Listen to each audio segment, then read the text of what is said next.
When people first noticed a man calmly walking a group of 6 large German shepherds through the streets of Hyannis, Massachusetts, they were completely puzzled.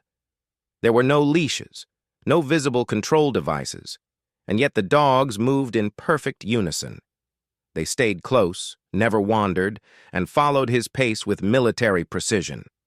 Some pedestrians stopped, staring in disbelief. A few tried to understand how someone could achieve such discipline without the usual tools trainers often rely on. The sight was unlike anything they had ever seen. The man's name was Austo Deolivera, a quiet young person who appeared to be in his 20s. He moved confidently, surrounded by dogs who seemed to respect him more than anything else. He never raised his voice, never touched them harshly, and yet his pack followed every step he took. The connection between them looked invisible, yet unbreakable. As more people began seeing him regularly, questions started to surface. How could someone gain that much control without using force? Why were these dogs so loyal? What kind of training was behind such impressive obedience? Some people praised him. Others whispered behind his back. There were those who believed something dark must be involved. They wondered if the dogs had been forced to act this way through hidden punishment methods. One woman, who had spent her life rescuing abandoned animals, grew obsessed. She became convinced Austo was using shock collars or some kind of punishment device. Her suspicions grew so much that she began collecting signatures to push for a formal investigation. Several neighbors joined her, even though none had seen him do anything wrong. Austo never spoke much to anyone.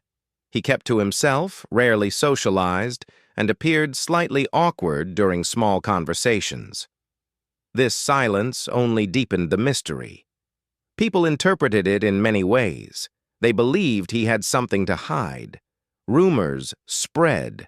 Curious individuals sat outside his building, hoping to catch a glimpse of his private life. Some even searched through his garbage looking for any signs of cruelty. Still, no one found proof. Eventually, authorities got involved due to increasing public pressure. Police officers arrived at his residence with a group of animal behavior specialists. They wanted to understand the truth. What they found inside surprised everyone. There were no cages, no metal fences, and no punishment tools. The dogs were resting freely across couches, carpets, and the bed. They were not prisoners. They were companions. Each dog had a name: Griffin, Harmony, Jenna, Priscilla, Hannah, and Savannah. They lived as a close-knit family, not as pets controlled by fear. Experts began observing Austo carefully. They monitored his movements, the way he communicated with the dogs, and how the animals responded. It became clear that no mistreatment was happening.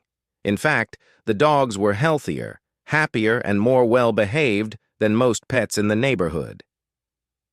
Austo had built this trust over years. He had never forced them into obedience.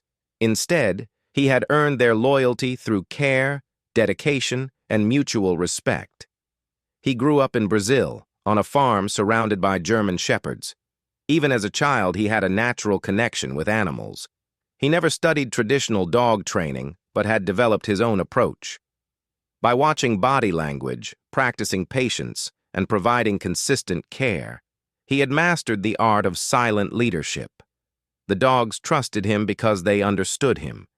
They considered him part of their pack.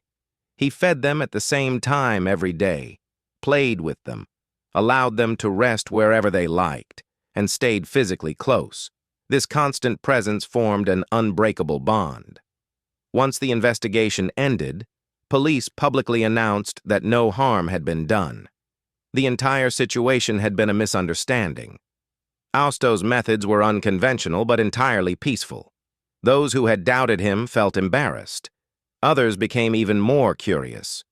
Reporters approached him for interviews, but Austo remained humble. He spoke only when necessary. He admitted that everything had taken a lot of time, but he never revealed every detail. Encouraged by the attention, Austo decided to pursue his passion professionally. He opened a dog training center called Griffin Shepherd Kennels. people from across the region began sending their pets for behavioral training. Dogs that once pulled on leashes, barked excessively, or refused to follow instructions returned home calm, focused, and cooperative. Austo welcomed every breed, but German Shepherds remained his specialty. He trained dogs not through fear, but through understanding. He explained that when a dog feels safe, loved, and included, obedience comes naturally. His reputation spread. Videos of him walking his dogs began circulating online. Viewers across the country watched in amazement as 6 large German Shepherds followed their leader without a single leash down busy streets and across crowded parks. Some viewers questioned whether such control was even real, but those who visited his center saw the truth for themselves. Austo later claimed he could walk 15 unleashed dogs at once without losing control. Whether true or not, no one doubted his unique skill. He had achieved something rare, something few others even attempted. He had formed a team built not on dominance, but on pure trust. Now every morning, Austo continues his walks. People still stop, still take photos, still ask questions. But now most of them admire him. He remains the quiet man with the powerful gift, the one who turned whispers into applause and suspicion into admiration. Would you feel confident enough to cross paths with 6 unleashed German Shepherds walking silently in a perfect line behind their leader? What would you do if you saw such a sight? Let us know what you think, and if this story inspired you, do not forget to share it with someone who loves dogs as much as Austo does.